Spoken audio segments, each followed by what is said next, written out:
Hello সবাইকে, সবাই কেমন আছেন? আমি আপনাদের দোয়া অনেক ভালো আছি। আজকে চলে গেলাম আমাদের খিলগাঁও তালতলা সুপার মার্কেটে। তো গিয়ে দেখি নিচে যে দোকানগুলো বসতো সবগুলা একদমই ভেঙে চুরে শেষ। মেয়র আসবে নাকি তার জন্য হলো সবগুলো ভেঙে দিয়েছে। এখন আবার নতুন করে জোড়া লাগাচ্ছে।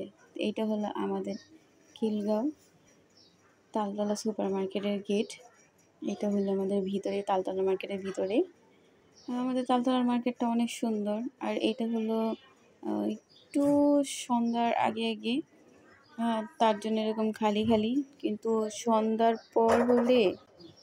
পর হলে মানে অনেক লোক থাকে। এটা হলো আমাদের খিলগাঁও পাকা মসজিদ মার্কেট।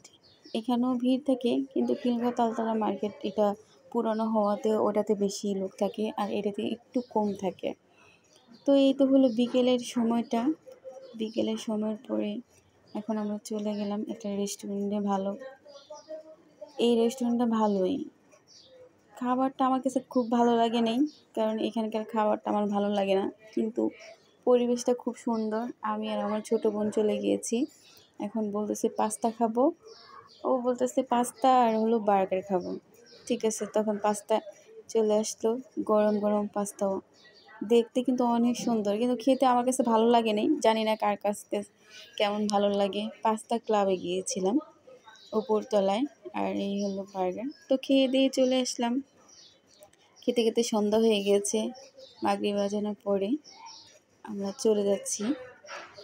একটা রিক্সা দাঁড়া করালাম। রিক্সা দাঁড়া করানোর আগে আমার বোন বলছে, আপু আমি হলো কফি খাবো। পরে কি করব, ঠান্ডা ঠান্ডা কফি খেতে কফি হাউসে চলে গেলাম। এটা হলো আমাদের খিলগাঁওতে সবথেকে ভালো কফি হাউস, আপন কফি হাউস।